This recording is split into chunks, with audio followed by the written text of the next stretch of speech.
काँग्रेसचे नगराध्यक्ष नगरसेवक माजी मुख्यमंत्री अशोक चव्हाणांसोबत शिस्तभंगाची कार्यवाही नगराध्यक्ष उपनगराध्यक्षांसह 8 नगरसेवकांची काँग्रेस पक्षातून हकालपट्टी काँग्रेस पक्षातून निवडून येऊन पक्षाच्या विरोधात विरोधी असलेल्या भाजप पक्षाची कामगिरी करणाऱ्या त्या नगराध्यक्ष उपनगराध्यक्षांसह 8 नगरसेवकांची काँग्रेस पक्षातून जिल्हाध्यक्ष बी.आर. कदम यांनी हकालपट्टी केली आहे।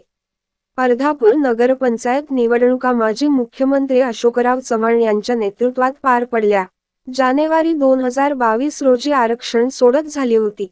2.5 वर्षाचा कालावधी लोटला असून गत काही महिन्यापूर्वी माजी मुख्यमंत्री अशोकराव चव्हाण यांनी भाजपमध्ये प्रवेश केला असून काँग्रेस पक्षातून निवडून आलेले नगराध्यक्ष उपनगराध्यक्ष 8 नगरसेवकांनी काँग्रेस पक्षातून निवडून आले असतानाही काँग्रेस सोडून भाजप पक्षात प्रवेश केलेले अशोकराव चव्हाण यांच्या सोबत राहून लोकसभा निवडणुकीत भाजपचे काम केले। पक्षाच्या विविध बैठकांना उपस्थित न राहणे आणि पक्षविरोधी भूमिका घेतली असल्याचे निदर्शनास आले असता जिल्हाध्यक्ष बी.आर. कदम यांनी या प्रकरणी पक्षाचे वरिष्ठ महाराष्ट्र काँग्रेस कमिटीचे प्रदेशाध्यक्ष नाना पटोले यांच्याकडे तक्रार केली। अर्धापूर काँग्रेस पक्षाचे नगराध्यक्ष नगरसेवक भाजपाचे काम करीत असल्याच्या निर्देशावरून सदर नगरसेवक व पक्षशिस्तीचा भंग केल्याबाबत योग्य ती कारवाई करण्याबाबतचे अधिकार जिल्हा काँग्रेस कमिटी नांदेड यांना प्रांत अध्यक्ष नाना पटोले यांनी जिल्हाध्यक्ष यांना दिले असता जिल्हाध्यक्ष बी.आर. कदम यांनी सदर नगराध्यक्ष उपनगराध्यक्ष व 8 नगरसेवकांची काँग्रेस पक्षातून हकालपट्टी केली असल्याची माहिती आज सोमवारी झालेल्या पत्रकार परिषदेत जिल्हाध्यक्ष कदम यांनी दिली।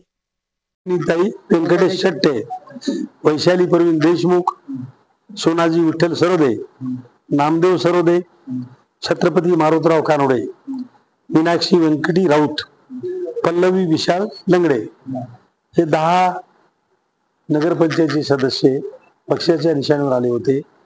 त्यांनी काँग्रेसच्या विरोधात काम केलं, लोकसभेला भाजपचं काम केलं आणि त्यांनी काँग्रेस पक्षाच्या विरोधात भाजपाचे मेळावे, भाजपाची मीटिंग, भाजपाच्या प्रचारात भाग घेतला। अनेकदा दिसलं, परंतु शेवटी मला सुधारणा होईल आज नाही उद्या। एवढे दिवस काँग्रेसच्या निशाणीच्या काँग्रेसच्या तिकिटाच्या माध्यमातून अनेक वेळा त्यांनी 3-4 पदं घेतली प्रत्येकाने। त्या पदाच्या माध्यमातून फायदा झाला, मोठे झाले, विद्यार्थी केली, सगळं केलं। सुधारणा होत नाही असं लक्षात आल्यावर आम्ही मुंबईची हायकमांड त्यांच्या परवानगी घेतली आणि त्यांना अध्यक्ष उपाध्यक्षांनी 8 सदस्य त्यांना पक्षातून कायमचं काढून टाकलं।